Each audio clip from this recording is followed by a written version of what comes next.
Polysécure, épisode technique. Je suis accompagné de Arnaud. Bonjour. Comment vas-tu? Très bien, et toi? Très bien aussi. Aujourd'hui, on va parler de Azure AD, tout ce qui tourne autour de l'identité au niveau du volet Azure, parce qu'il y a des distinctions très importantes à y faire. Donc, je vais te laisser amorcer avec ça, puis comme d'habitude, j'ai plein de questions.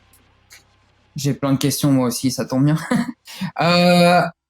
Oui, effectivement, aujourd'hui, je voulais qu'on discute un peu de tout, on va dire, le plat de spaghetti, de tout ce qui va être la gestion d'identité, des permissions, comment auditer, regarder, protéger, en fait, nos ressources, nos assets, nos biens, qui sont en fonctionnement du côté de chez Microsoft, puisque c'est le modèle qu'on va regarder.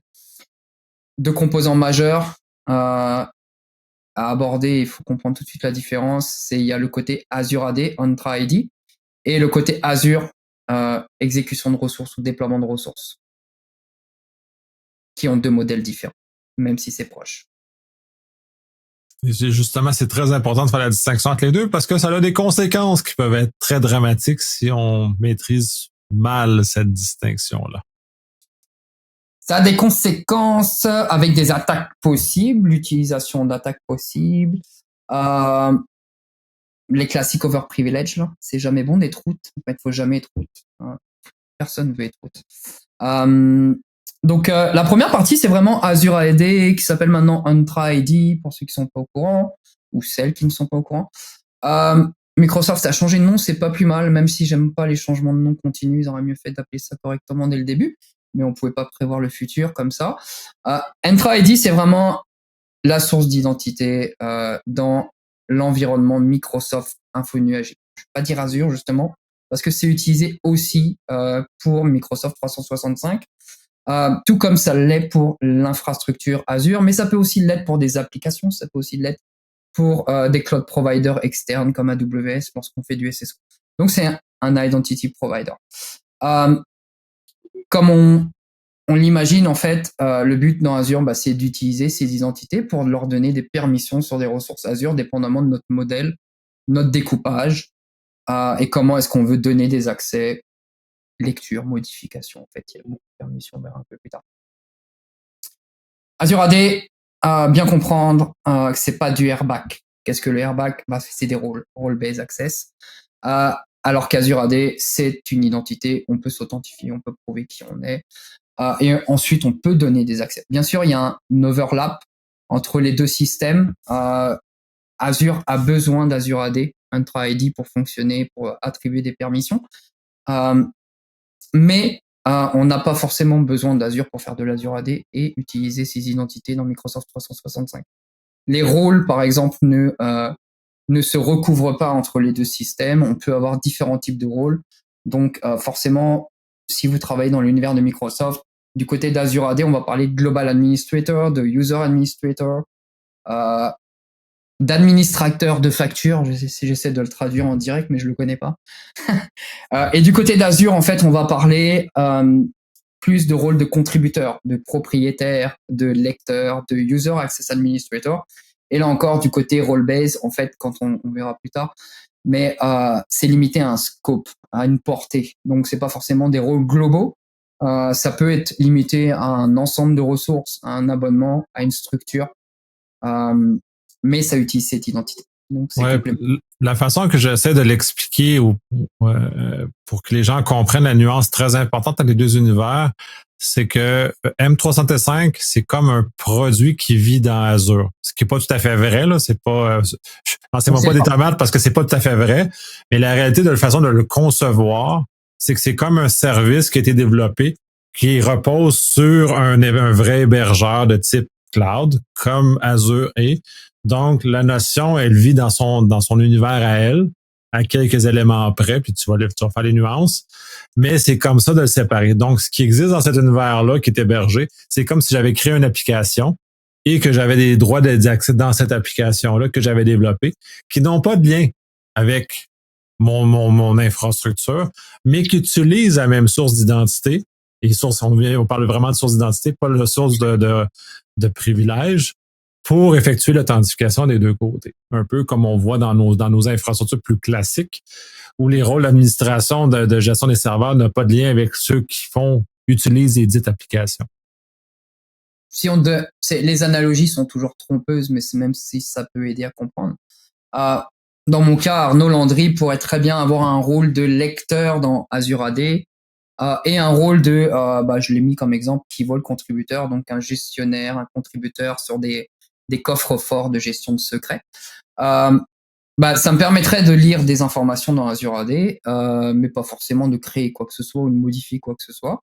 Et ça me permettrait de manager, de gérer ces coffres forts sans forcément avoir le droit d'accéder aux secrets. Donc c'est vraiment un rôle très précis, un rôle par défaut au niveau Azure. Et c'est cette combinaison de permissions en fait, à la fois du côté identité provider, donc Azure AD, Entra, et du côté Azure qui fait que je peux exécuter mes tâches au quotidien, travailler, et que si jamais je me fais compromettre mon compte, en fait, on est un peu limité dans l'impact qu'un attaquant pourra faire. Il trouvera bien évidemment bien à faire avec ces permissions-là, mais au moins il pourra pas aller détruire n'importe quoi alors que je suis pas censé avoir le droit de le faire. Il y a des rôles quand même assez comment dirais-je, à risque dans Azure AD. C'est le Global Administrator par exemple. Même les User Administrator. En fait, tout ce qui contient le mot administrateur, finalement, c'est un peu comme Terminator.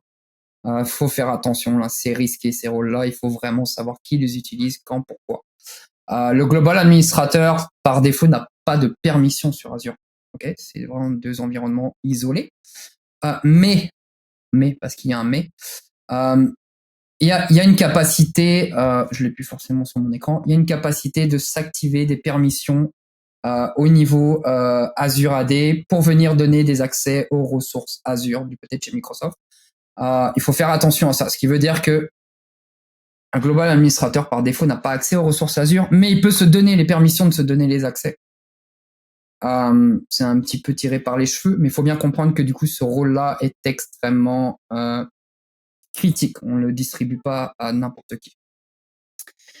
Dernier point à voir au niveau Azure AD, et ça c'est souvent oublié, mais en fait il y a des partenariats au niveau de la gestion, que ce soit des licences ou aussi de la gestion des Azure.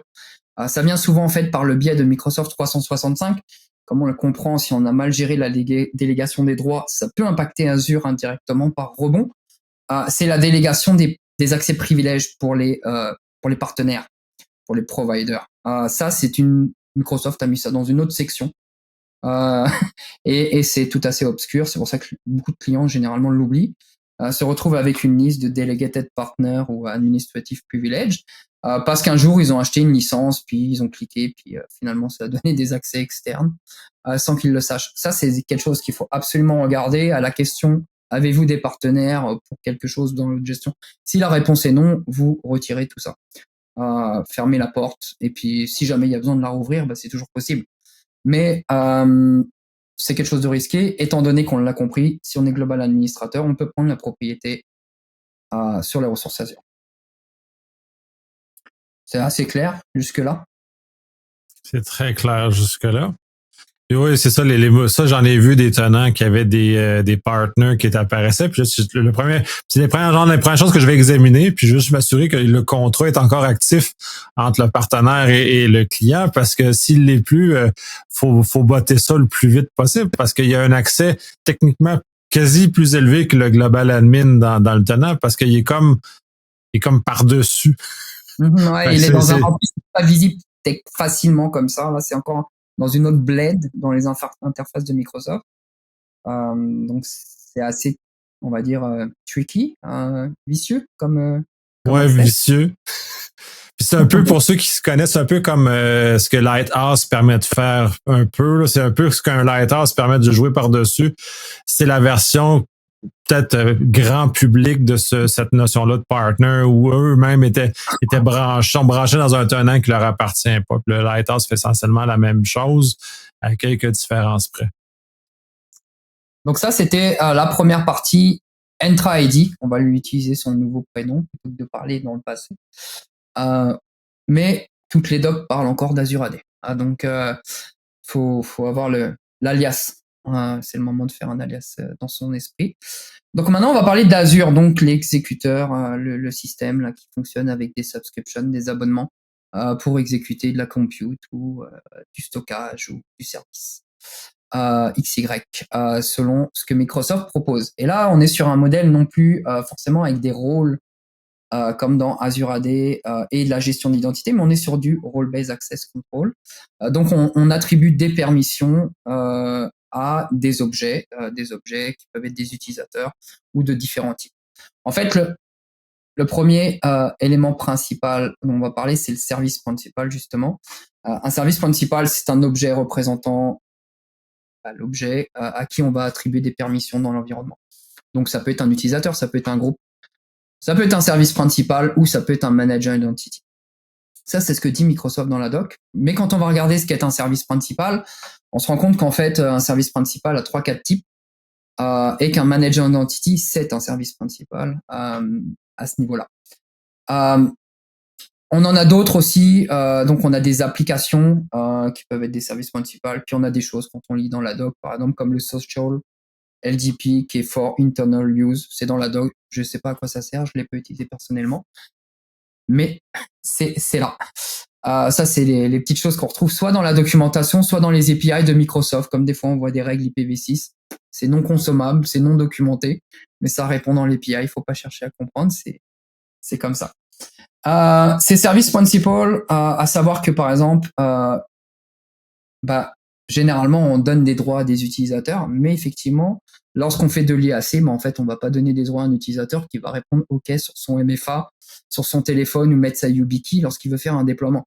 On va avoir des systèmes de connexion avec des applicatifs ou quand on a des applications, par exemple, qui se font attacher avec une identity, par exemple un serveur pour se connecter sur un Key Vault. Il n'y a pas d'intervention humaine. On est sur des systèmes, des accès entre systèmes. Et c'est là où on va avoir ces concepts, justement. Une application au niveau des manager identity, on va avoir, par exemple, des manager identity rattachés à des ressources. Typiquement une machine, une web app, peu importe. Ça, faut faire attention lorsque vous créez des ressources. Vous pouvez créer potentiellement des manager identity. Mais vous avez 2 types de manager identity encore. C'est pour rendre des choses encore plus simples. Et plus souple aussi, c'est que vous allez avoir des systèmes assign ou des user assign. Système assign, c'est rattaché à une ressource et un user assign, ça peut être une manager identity consommable par plusieurs ressources. Donc, si vous avez typiquement différents types de ressources, mais que vous donnez trop de privilèges à cette identity, vous venez potentiellement de donner des accès à une ressource à des choses qu'elle ne devrait pas accéder. C'est un des enjeux à ce niveau-là. Donc ça, c'est les security principal. Typiquement, par défaut, vous pouvez, lorsque vous créez une machine virtuelle, lui créer sa manager identity, puis ça va aller créer son petit objet tout seul, magiquement, sur lequel vous allez pouvoir attribuer des permissions. Donc on est un peu au-delà de simplement l'utilisateur. Ensuite, dans le concept d'airbag d'Azure, on va avoir la définition d'un rôle.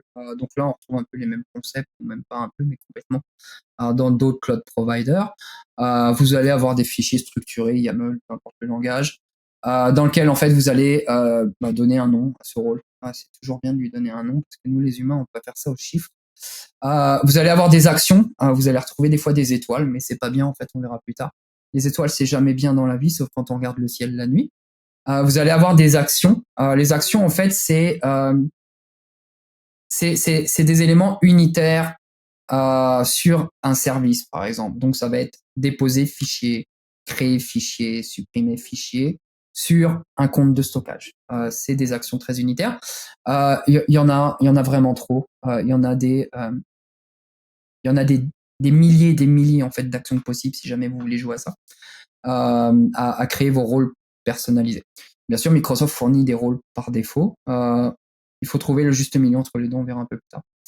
Il y a aussi des not action. Des fois, on veut donner un peu toutes les permissions, mais on veut pas donner la suppression, par exemple. Donc là, ça permet de soustraire aux actions un certain nombre d'actions qu'on ne voudrait pas. Et il y a, on verra un peu plus tard, juste maintenant, la notion de scope.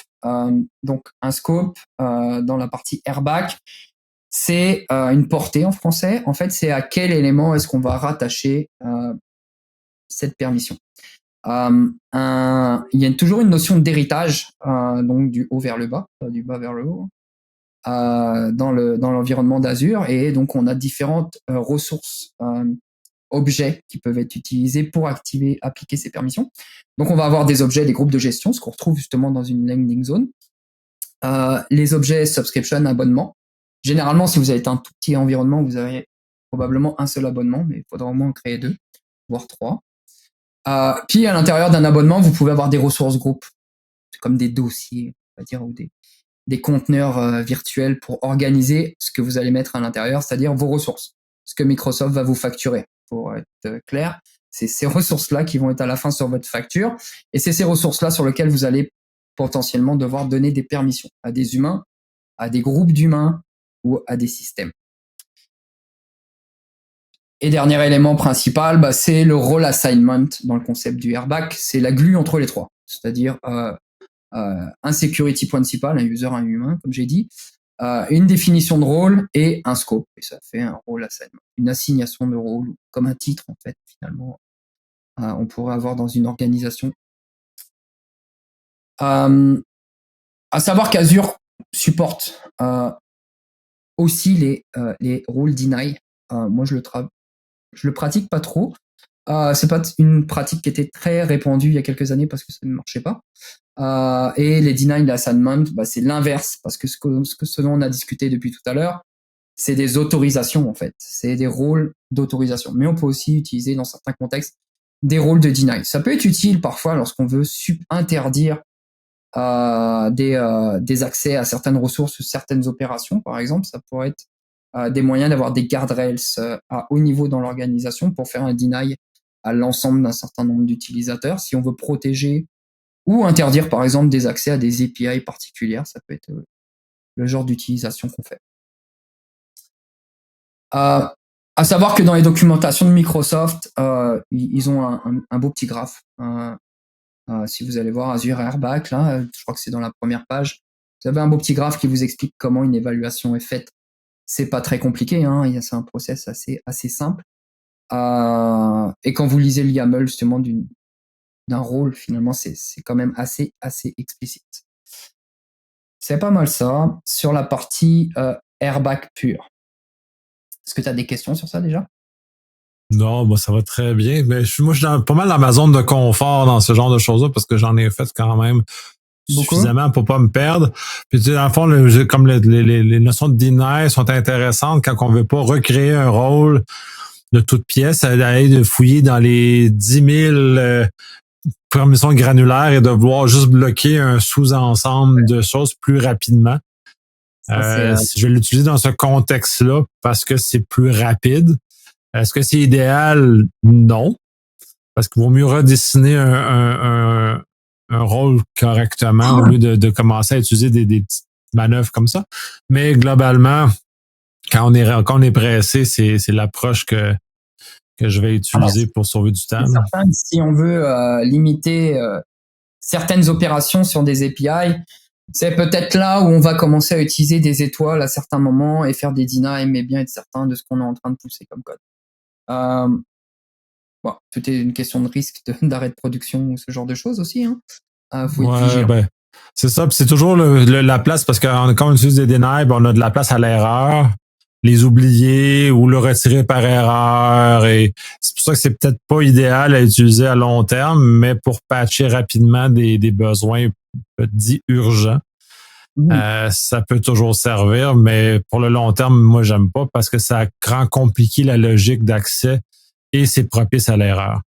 C'est peut-être aussi un paradigme de je sais pas s'il y a une différence entre des gens qui font des TI depuis un certain temps ou pas, mais si on est un peu dans une réflexion un peu comme dans un pare-feu où par défaut c'est deny et on rajoute des règles de Halo, là on est un peu sur le même principe, on oublie un peu qu'il y a un deny spécifique qui repasse au-dessus qui vient un petit peu contrecarrer notre Halo, on comprend pas pourquoi.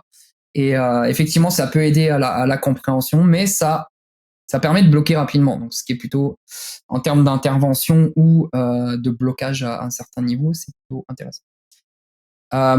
Au niveau des RBAC, tout à l'heure, on parlait des rôles. En fait, il y a deux types de rôles, et c'est là où ça devient, moi, ma zone d'inconfort passe au désordre organisé qu'on peut très rapidement atteindre dans ce type d'environnement. On a les rôles par défaut fournis par Microsoft.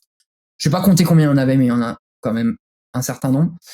Là, on n'a plus forcément le mot administrator qui ressort souvent dans le contexte d'Azure, mais c'est plus le mot contributeur. Donc, on va avoir les rôles de contributeur, de owner. Celui-là est très mauvais, hein, owner, faut faire attention. C'est comme global administrator. Même si contributeur aussi est pas très, comment dire, à prendre à la légère. On a les rôles de leader, puis on a des rôles selon les services, contributeurs key vault, contributeurs compte de stockage, etc. Ces rôles-là, il faut bien les connaître. Ils peuvent aider à accélérer lorsqu'on a un environnement assez simple. Quand on a quelque chose d'un peu plus compliqué et qu'on veut vraiment donner du juste assez en termes de privilèges, du list privilège, là, on peut faire des custom roles. C'est là où ça devient assez amusant quand on regarde les provider operations. Là, on arrive sur des milliers, genre, je crois que j'ai noté 17 000 opérations possibles sur les services Microsoft. Moi, passer 5 lignes dans ma liste d'achat, là, j'ai du mal à me rappeler. Là. Donc, faire des custom roles avec des dizaines et des centaines et des milliers d'opérations à attribuer à des systèmes qui vont évoluer au travers du temps et des responsabilités, c'est quelque chose d'extrêmement compliqué en fait. Parce que là, on est plus sur c'est bien le principe du least privilège, hein, mais est-ce que c'est applicable? Est-ce que ça survit au jour 2? Est-ce que ça continue ou est-ce que c'est un travail continu justement à maintenir qui demande une charge énorme? Faut y réfléchir. Ouais, c'est ça, faut pas se créer du travail non plus, là, parce que si on se crée ça, on se place dans des zones où il y a potentiellement des erreurs. Et il y a toujours la possibilité, je sais pas si aller dans cette direction-là, de pimer qui viennent régler une partie de ce problème-là, en n'assignant pas de façon permanente les rôles pour les individus, pour les corps chauds, mais ce qui permet de contrôler davantage. Ça, c'est peut-être un biais, j'en parlais dans les recommandations plus, mais pour moi, le PIM, par défaut, n'est pas censé être autre chose que sans accès lorsqu'on se connecte dans Azure. On est censé justement que faire du PIM dans le cadre d'une opération prévue pour un moment donné avec un contexte particulier. Donc oui, effectivement, le PIM, c'est un très bon point. C'est comme dans les pratiques, c'est comme le double facteur. Je pense que c'est non négociable, en fait, tout simplement. C'est obligatoire. C'est comme on fait un sudo sur une machine et on fait pas un su-root, quoi. On élève nos privilèges et on se déconnecte une fois qu'on a terminé l'opération. C'est toujours bien de le rappeler. Pour moi, ça paraît normal.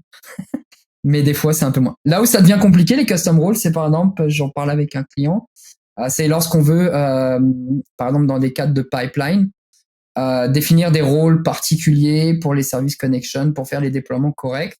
Ne pas non plus avoir 50 service connection pour seulement 2 projets, ça n'aurait aucun sens. Mais ne pas non plus avoir des permissions qui soient trop larges au risque d'avoir un débordement ou trop d'accès à un système ou un release qui permettrait d'endommager l'autre système. C'est là où il faut trouver l'équilibre. On a le choix avec toutes ces opérations fournies par Microsoft. Là où c'est un peu plus compliqué, c'est d'avoir vraiment une vraie analyse, une vraie observation de ce qui est fait, qu'est-ce qui est consommé, afin de créer des règles automatiquement qui permettent d'ajuster dynamiquement les permissions.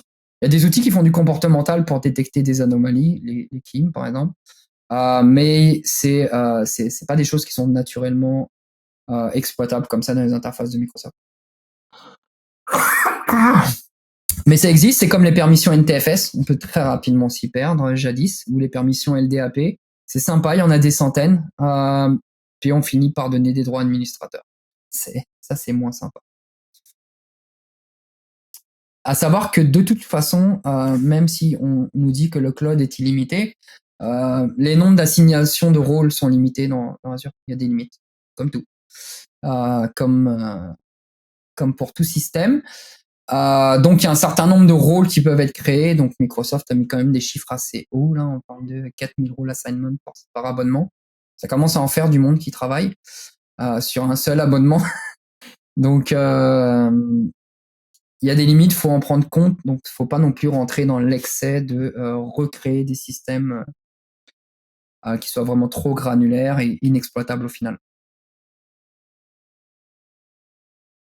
Donc c'était pas mal pour conclure sur la partie Airback. Donc, comme on le voit, là, on a vraiment la partie identité, où on peut voir des rôles du côté Azure AD. Et puis, on a le côté Airback d'Azure, où en fait, on va avoir des permissions qui peuvent être plus ou moins compliquées, et qui vont dépendre en fait soit des rôles des équipes, faut comprendre ça, soit de l'objectif du système qui va communiquer dans Azure, soit du rôle d'un individu, et ces rôles-là peuvent être élevés ou attribuables avec PIM, qui lui est dans Azure AD. Donc c'est un système assez complexe où il faut pas s'y perdre, il faut bien comprendre le découpage. C'est certain que plus on découpe intelligemment, et c'est très dur de faire quelque chose d'intelligent et simple, l'infrastructure, plus le problème justement va être simple à résoudre au niveau unitaire, au niveau abonnement ou au niveau ressources. Si on a un seul abonnement dans lequel on met un peu tout et n'importe quoi, et on ne sait pas trop qui travaille, ça va être compliqué de faire des rôles et de savoir finalement qui c'est qui a arrêté cette machine virtuelle, pourquoi il avait les permissions. Ouais, c'est ça. Puis, quand tu montrais entre autres les limites, c'est clairement fait pour de très, très grandes entreprises. Plus l'entreprise est de petite taille, plus les personnes vont cumuler des rôles, ce qui est tout à fait normal, puis ce qu'on peut mettre en place justement, mais faut toujours l'adapter. Faut pas tomber dans le piège du ultra granulaire également. Là. Le PIM vient compenser entre autres de l'aspect de pas tomber dans l'ultra granulaire parce que j'en ai vu, puis c'est un emploi à temps plein. Comme tu parlais de NTFS, j'avais vu des personnes qui avaient commencé. C'est un trip intellectuel super hot, mais c'est parce que ça s'opérationnalise pas ensuite. Fait que le travail d'opérationnalisation, de gestion de ces degrés de privilèges-là en NTFS était tel que ça prenait une équipe de à peu près l'équivalent d'1% d'ensemble du workforce juste pour gérer ça. Ce qui est un peu fou en termes quand tu le regardes comme ça. Donc, c'est un mauvais découpage, une mauvaise utilisation. Donc, on faut quand même être un peu entre les deux, être plus mitoyen que ça dans l'usage. Il faut rentrer dans un système, et là, c'est toujours... il y a une belle théorie, faut toujours essayer de l'atteindre. Il faut voir si on ne l'atteint pas suffisamment, je pense, avec un certain nombre de mesures, justement. Je pense que dans une petite équipe, un PIM et d'une élévation de privilèges à la demande pour un temps limité sur une action limitée, finalement, c'est la réalité de ce que fait l'employé ou la personne qui est en train d'intervenir. Et c'est une progression par rapport au fait de simplement se dire, je suis tout le temps global admin et puis j'agis comme tel. Non, là, j'ai besoin de me connecter dans un environnement Azure, je me mets en lecteur. Et puis, en fait, ce que je voulais, c'était faire une modification sur le réseau. Je me donne les droits réseau pour la prochaine heure et puis je fais ce que j'ai à faire. Au moins, c'est journalisé. Au moins, on a un contexte. Au moins, s'il se passe quelque chose, on peut désactiver ces accès. On sait exactement. Et c'est moins confus que de savoir, tiens, je me suis fait voler mon compte. Je suis global admin en permanent. Ça va pas bien se passer. Pour revenir au point global, justement, sur ces pratiques-là, là, j'ai une petite liste, justement, c'est le premier, en fait, dans la liste des bonnes pratiques, là, c'est simplement donner les permissions ou les accès que l'utilisateur a besoin. Puis je compléterai, comme tu le disais, quand il en a besoin. C'est plus ou moins implicite pour moi. Là encore, on va pas non plus faire des rôles granulaires pour chaque opération du PIM. Sinon, la personne qui travaille sur Exchange ou je ne sais quel autre système va commencer à devenir un petit peu désagréable. Si juste pour redémarrer sa machine, il faut qu'il fasse un PIM, et pour appliquer un patch, il faut qu'il fasse un PIM. Au niveau des propriétaires, parce que ça c'est un rôle qui existe, c'est aussi une responsabilité. C'est un concept encore autre que l'identité, mais il y a une responsabilité dans les abonnements Azure qui est le propriétaire, et la recommandation c'est 3 maximum. Le minimum c'est 1, mais en réalité c'est 2, parce qu'il en faut toujours 2 au cas où il y en ait un qui fasse défaut. Même si on l'a vu qu'un global administrateur pourrait revenir par la bande. Mais s'il y a un seul admin et que global administrateur, il n'y en a qu'un seul, et que cette personne-là, elle est partie, elle veut plus répondre au téléphone, là, on commence à avoir des soucis au niveau de l'accès à son propre système. Il faut toujours penser à ça. Donc, c'est important. MFA, Je sais pas si c'est encore utile de rappeler que dans un environnement à flux nuagique, le MFA, là, c'est non négociable. Donc, il faut l'activer pour tout. Euh, Toute personne qui a normalement la capacité de owner, c'est obligatoire du côté de Microsoft. Au niveau des contributeurs, donc read write, c'est aussi obligatoire. Sinon, vous allez avoir des pop-up de warning dans Defender, mais c'est sûr que si vous n'allez pas les voir, vous les verrez pas. Mais vous allez en avoir et vous n'allez pas respecter les normes.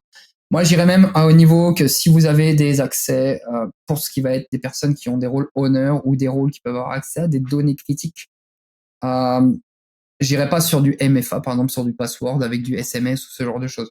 Achetez une clé FIDO sur Amazon là, si vous n'avez pas trop de moyens, mais utilisez quelque chose qui soit un peu plus correct. Ça coûte $70 pour avoir une clé FIDO. Ouais. Ça va Puis vous ça, éviter. je vais faire une parenthèse très importante, puis la nécessité de ça, surtout pour les administrateurs, parce que il existe Evil Genix qui est capable d'intercepter les jetons de connexion qui bypassent le MFA classique, comme on le connaît. Donc, il ne bypasse pas encore les jetons physiques. Donc, c'est très important de protéger. Quand une certaine normale, on peut toujours tolérer ce genre de situation-là. Mais pour un administrateur avec Global Admin côté M365 et les owners du côté Azure, on ne devrait même pas tolérer ce genre de choses-là sans clé physique. Connaissant que ça existe depuis 2017, ce Evil Genix, Jinx, qui permet justement de voler le cookie de session, puis aisément. En plus, j'ai vu une démonstration, puis j'ai juste comme tombé des nues, là, j'ai juste comme réapparu dans la vraie vie quand j'ai vu ça. Je fais comme, ah ouais, mettons que c'est assez hot comme système automatisé pour faire ce genre de choses-là.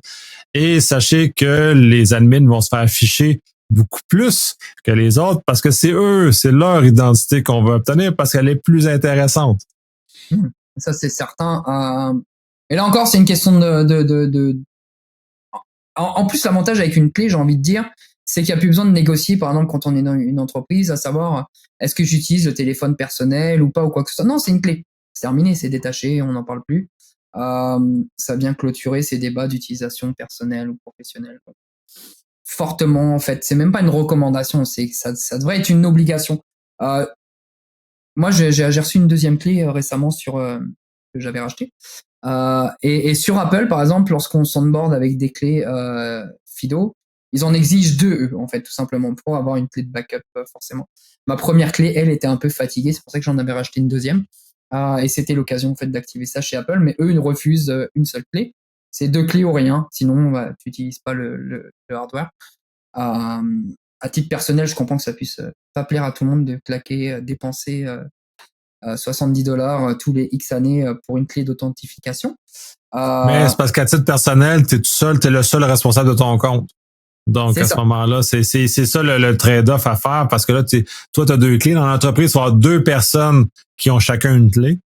Mais en personnel, tu es obligé de remplacer les deux personnes et être le seul possesseur des deux clés. Donc, moi, je trouve que c'est une bonne chose de la part typiquement d'Apple de forcer un peu cette partie-là. Au niveau des autres recommandations, on est un peu sur de l'hygiène, mais c'est un peu logique. Hein. Les comptes qui sont bloqués ou désactivés, vous leur retirez leur permission. Ça devrait être parmi du processus d'entrée ou sortie. Pensez à retirer les attributions, les rôles assignments. En fait, désactivez pas simplement les comptes, mais retirez-leur toute permission. À ne pas oublier, parce que ça, c'est souvent des attaques classiques qu'on retrouvait dans les Active Directory, de réexploiter des comptes qui avaient été désactivés parce qu'on leur avait donné des permissions, puis on leur a jamais retiré. Puis c'était disable, puis je re-enable, et puis c'est la fête.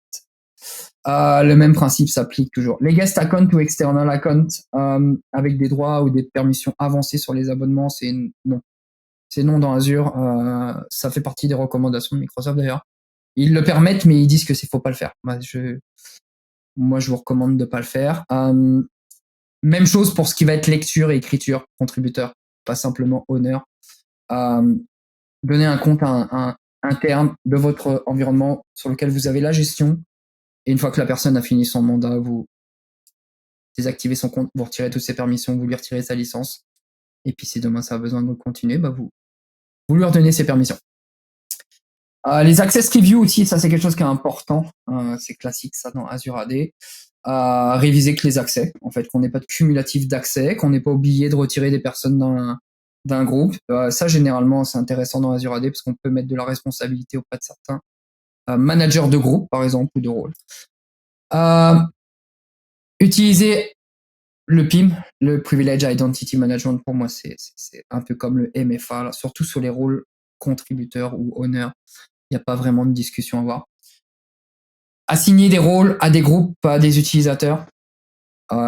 Là aussi, il y a une deuxième petite restriction, c'est utiliser des rôles ID plutôt que des noms. Il peut y avoir des changements dans les noms. Mais le but n'est là, un peu comme les custom roles, le but n'est pas de créer 95 groupes pour un utilisateur. Il ne faut pas tomber non plus dans quelque chose qui n'a plus aucun sens. C'est des choses qu'on peut voir des fois où on a 10 fois plus de groupes que d'utilisateurs dans des environnements et si on essaie de faire la cartographie de ce qui se passe, c'est impossible de comprendre. Et c'est là qu'on va utiliser des outils de cartographie comme Bloodhound pour comprendre par où passer. Et puis on verra, il y a 15 chemins parce qu'en fait, il y a des failles logiques à tous les niveaux. Ouais, j'en ai vu des organisations comme ça où ils ont fait un groupe par besoin. Fait qu'essentiellement, ils viennent à multiplier les pains de façon astronomique, puis ça devient incidemment ingérable parce qu'il y a trop de choses. Donc, ça défait, ça va contre l'idée de simplification de la gestion. Fait on crée d'autres problèmes en faisant ça de cette façon-là. Là. Quoi, le mot c'est entropie, c'est ça là? C'est le désordre qui reprend on multiplie le plaisir. C'est ça, on passe d'une situation qui semble ordonnée, mais en réalité derrière on a quelque chose de complètement désordonné qui envahit tout. Donc utiliser des rôles avec des groupes, mais faites preuve de logique et de gros bon sens. Ce qui est un terme qui veut tout et rien dire, on s'entend bien. Mais si vous voyez qu'à un moment ça devient impossible de gérer vos groupes, c'est que vous êtes passé du côté où il n'y avait plus vraiment de gros bon sens à ce niveau-là. Les wildcards, les étoiles, comme je disais tout à l'heure, c'est beau dans le ciel la nuit. Pas dans les permissions. C'est vraiment normalement un trigger alert. Il faut vraiment être vigilant sur ça. Surtout lorsqu'on est sur la... Par exemple, si on veut donner étoile sur un groupe qui est... les administrateurs de comptes de stockage, c'est peut-être correct. Mais donner des permissions à étoile pour tous les utilisateurs, par exemple, ça, c'est beaucoup moins correct. Globalement, ça, c'est des choses qu'on peut intercepter quand on fait des politiques en YAML. On peut très bien avoir, moi j'aime bien le DevSecOps, un petit script ou une gate ou une étape dans nos pipelines qui va examiner, il y a une étoile, tu respectes pas les normes, ta policy, elle ira pas plus loin, tu me remplaces ça par quelque chose de plus granulaire, ça sera bien parfait. Validez toujours vos exports de log pour un peu savoir tout ce qui va être modifié au niveau airback, c'est intéressant, parce que vous le verrez pas dans Azure AD. C'est attribué du côté Azure. Donc, s'il y a des modifications à ce niveau-là, soyez informés. Créer des alertes, c'est faisable avec du monitor et des petites queries. Surtout les assignments au niveau des rôles de type contributeur, owner, user access administrator. Je doute que dans une organisation, on ait des nouveaux contributeurs ou des nouveaux owners sur un abonnement ou un scope particulier de façon quotidienne. Sinon, c'est qu'il y a une sacrée dynamique. Et ces genres de permissions, il vaut mieux recevoir un faux positif à ce niveau-là, dépendamment du nombre. Si on en ressent 200 000, c'est moins fun.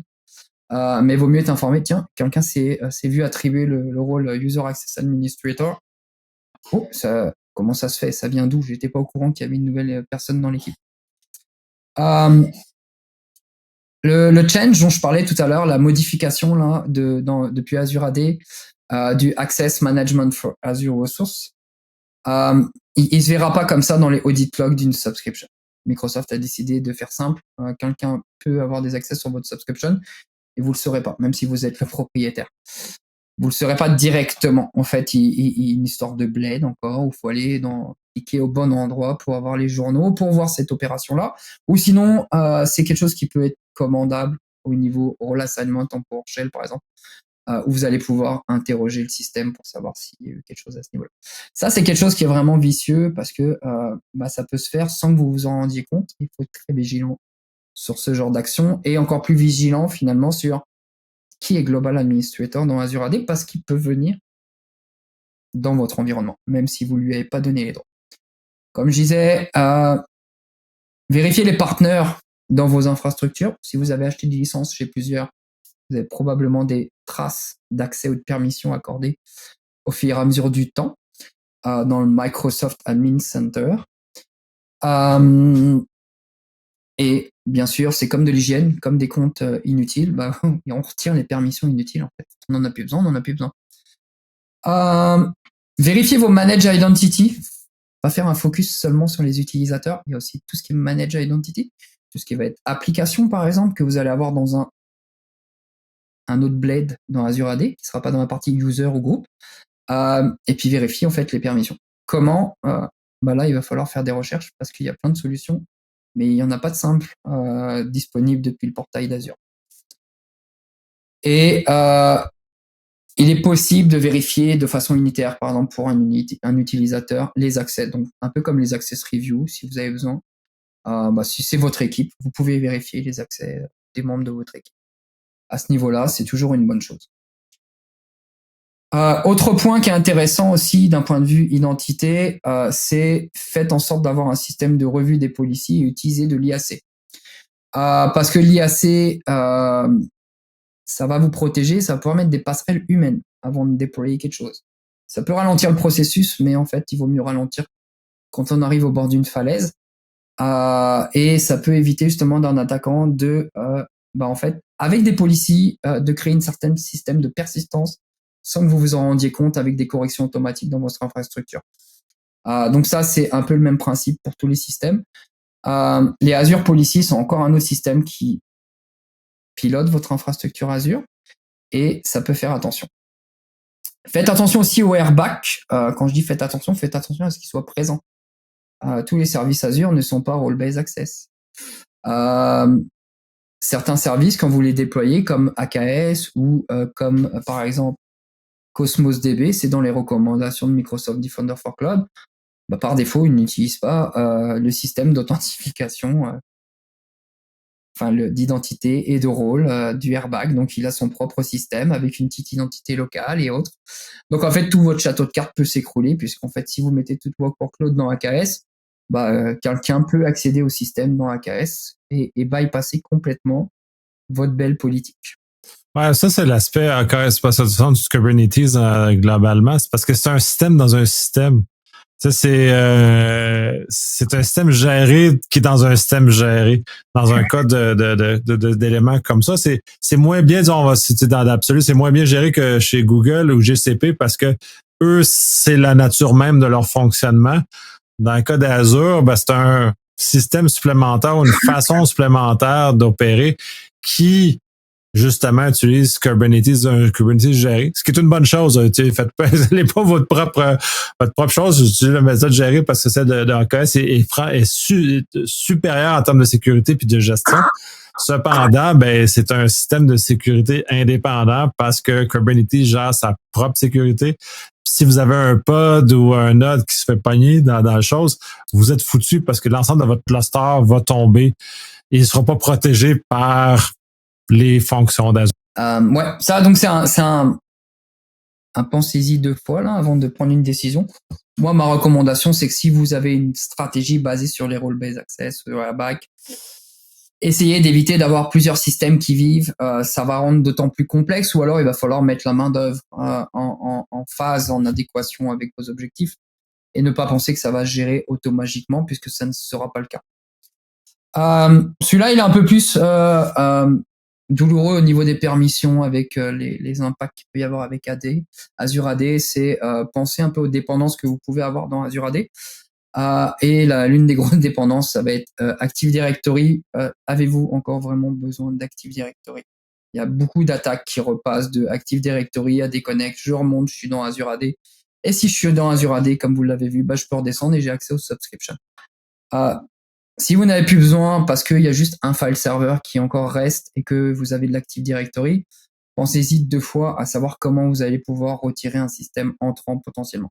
Je dis pas qu'il faut complètement supprimer Active Directory, ça peut être utile, mais AD Connect est aussi un des vecteurs d'attaque pour remonter vers Azure AD et donc pour redescendre vers Azure. d'un point de vue positionnement Azure, moi, ce que je vois, c'est qu'il y a un chemin qui n'est pas contrôlé et qui est potentiellement souvent attaqué, et Active Directory a des failles intrinsèques. Donc, ça reste dans la couverture des menaces. J'aurais beau faire ce que je veux, s'il y a une porte d'entrée qui reste ouverte en permanence, j'aurais pas le contrôle absolu de ce qui se passe. Celui-là peut toujours être à débat, bien sûr. Au niveau des, ça c'était au niveau des bonnes pratiques. Sinon, au niveau des solutions pour vous aider globalement, ou pour s'aider sur tout ce qui est identité, la complexité qu'on peut avoir là-dedans, on a des fournisseurs aujourd'hui qui fournissent des outils de CIEM pour aider sur tout ce qui va être détection comportementale anormale. Mettons que Arnaud Landry tout à coup se met à faire 10 000 requêtes pour faire des get content sur des storage accounts. Ça, c'est des activités qui vont être vues au niveau des audits et qui n'ont jamais été effectuées par Arnaud Landry durant les 12 derniers mois. Ça peut être détecté par défaut par ces outils-là, qui peuvent aussi savoir par rapport à leur base que c'est une activité anormale parce que c'est les prémices potentiellement d'une tentative d'énumération puis passer à une autre phase. Ces outils, on parle d'Hermetic, on parle de Sunrise, on parle de Microsoft Entra Permission Management, par exemple, qui peuvent faire ce genre de choses. Là encore, si vous êtes multi-cloud, réfléchissez aux solutions que vous utilisez. Les solutions tout en un qui font tout, qui font du CSPM, OCIUM et tout ça, il y en a peut-être, mais chaque outil un peu a ses forces et chacun ses préférences. Sinon, il y a des outils un peu différents comme Azure Hunt, qui est un peu comme Bloodhound, mais du côté d'Azure. On parlait tout à l'heure des custom roles, des problématiques. Lui, il fait un peu la même chose dans Azure. Il va trouver les moyens d'élever les privilèges et par où passer. Plus vous avez rendu votre complexité, plus lui, il va s'amuser, il va trouver des chemins. Ce que vous ne pourrez pas voir dans un fichier Word de 400 pages qui décrit votre solution de sécurité parce que ça ne marchera pas. Lui, par contre, il va tout énumérer et puis il va bien voir qu'il y a des chemins pour y accéder. C'est toujours intéressant de savoir utiliser ces outils ou d'avoir des démonstrations à ce niveau-là. Ça permet de mettre en face des réalités, des perspectives qui sont différentes. Des frameworks. Utilisez des frameworks si vous voulez vous baser sur une référence connue. Ça viendra à prouver ou justifier le fait qu'il faut mettre du MFA, par exemple, ou qu'il ne faut pas utiliser des accès guest. Il y a des frameworks de conformité, il y a des frameworks de knowledge base, il y en a plein de types. Il y en a qui sont plus orientés attaque, comme le MITRE. Il y en a qui sont plus orientés conformité, comme le NIST, par exemple, ou le Canada PPPM. Peu importe lequel vous utilisez, lesquels vous utilisez, le but est de se protéger au maximum. Le MITRE est intéressant pour ça, c'est que il y a toute la phase d'attaque. Ça peut aider justement à comprendre par où fermer, comment détecter, et choisir les contrôles les plus intéressants d'un point de vue défensif. Ça fait pas mal le tour sur les outils, les bonnes pratiques que j'avais à présenter. Des questions sur ça? Ou as-tu déjà expérimenté des solutions? Tout va bien. Oui, Azure Hunt, par exemple, tu te volais compliance, ce sont des choses dans lesquelles j'ai eu à travailler. C'est utile, c'est des guides, ça te permet justement d'avoir la visibilité qui est difficile à obtenir autrement, puis d'avoir justement le chemin d'attaque. Mais tu sais, justement, c'est où tu t'embarques, justement, les chemins d'attaque? Ouais, ça en était un que j'avais récupéré sur un blog, justement. C'est souvent, en fait, quand on voit ce genre de choses, là, qu'on voit qu'il y a on remonte sur un KRBGT, puis qu'on passe sur un AD Connect, puis que ça remonte dans Azure, et là, en fait, mais quand on est simplement à gérer la sécurité dans Azure, là, on est très loin de cette partie, de dire, mince, on a une porte d'entrée qui est restée dans le on-prem qui permet de remonter.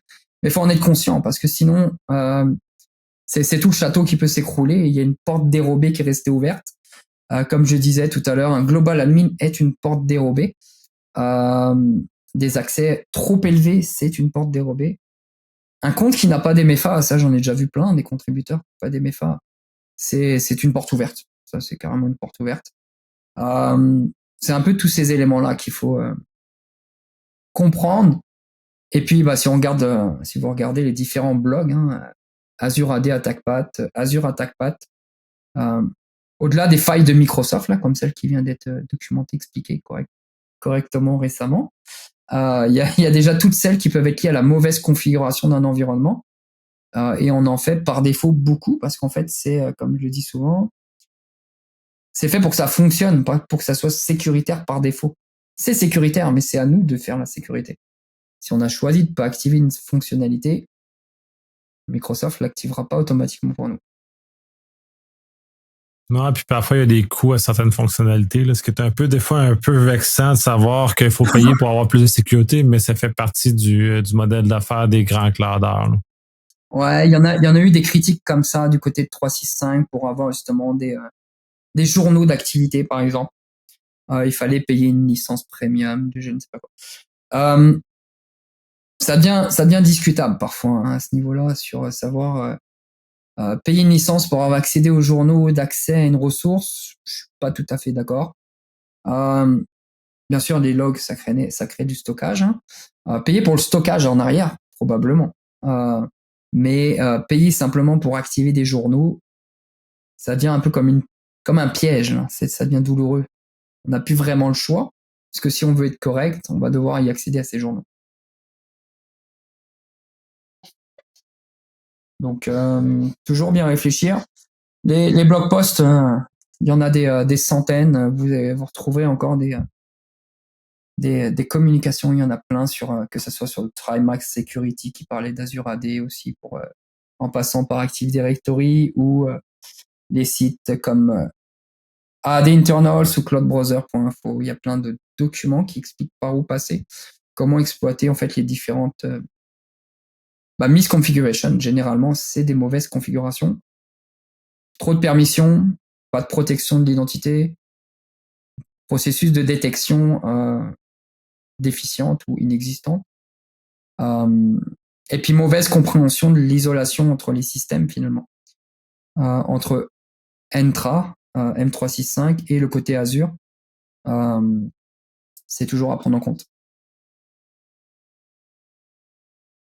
That's it sur mes points qu'il y avait sur la partie identité chez Microsoft. Très intéressant, très vaste aussi. Ces éléments-là, il faut faire très attention, il faut être très prudent, j'espère. Puis il faut être conscient, de l'environnement qu'on a, faut être conscient des éléments comme ça. Et la découverte la connaissance est très, très importante dans le contexte. Surtout qu'en fait, il y a des actions simples. Hein. Dans Azure, par exemple, simple comme déplacer une machine virtuelle dans un autre VNet, ça ne se fait pas dans Azure comme ça. Donc, c'est jamais très simple. Faut y penser des fois. Ça peut paraître simple, mais ça ne se fait pas. Mais par exemple, le découpage des abonnements peut aider à avoir un découpage des responsabilités et des risques en adéquation. C'est sûr que quand on met tout son argent dans un seul coffre-fort ou dans une seule action, c'est un pari.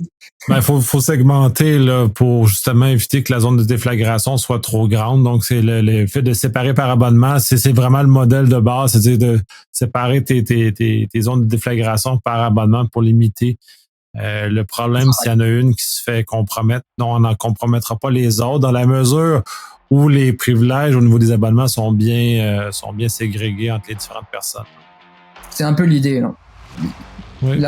Et c'est probablement pas dans la mesure, c'est quand un abonnement sera compromis parce qu'il se passera quelque chose. Parce qu'il y aura un incendie à un moment quelque part. C'est inévitable. C'est bien. Je te remercie énormément pour ce grand tour d'horizon-là qui est quand même assez vaste. Je pense qu'il va y avoir des suites à ça. qu'on va devoir creuser. Fait que je te remercie énormément. Le plaisir est pour moi.